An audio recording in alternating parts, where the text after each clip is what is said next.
We know that the regeneration of our language and our culture won't just happen. We actually have to make an effort for the revitalisation and the regeneration of our Ngāti Apa ki te rātōtanga. And we're only about our second year into a long-term plan, and we know that in terms of te reo, it takes 1 generation to lose it and 3 to regenerate it. And so this is just the starting point for our iwi, but already we've seen significant benefits within our rangatahi.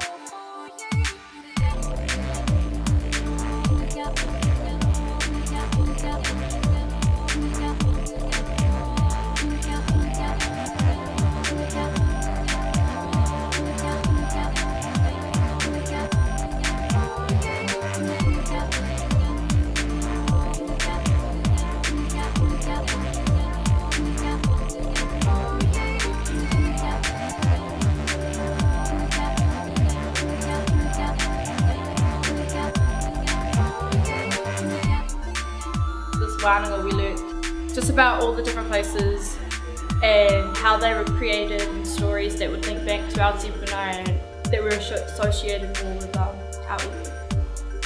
Mā te tuakana I tōtika te taina, mā te taina I tōtika te tuakana, and that means that the tuakana can learn from the taina and the taina can learn from the tuakana, and we can help each other.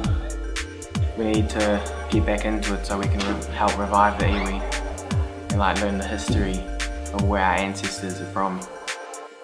Nā te mea, he tino he pai, he rau.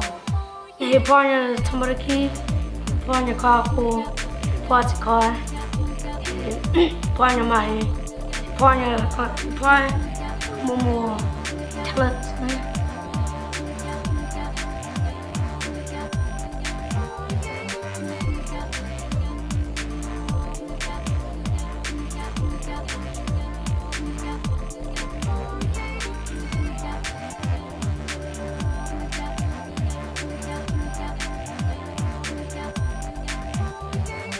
Mana Rangatahi is a 6-day experiential journey that takes our rangatahi around to the different wāhi tapū within the Ngāti Apa ki te rātō rohe. And there are a number of objectives of that, and one of the main important ones is that by the time our rangatahi become leaders, they understand what it means to be Ngāti Apa ki te rātō, and that they're able to make decisions from a Ngāti Apa ki te rātō perspective.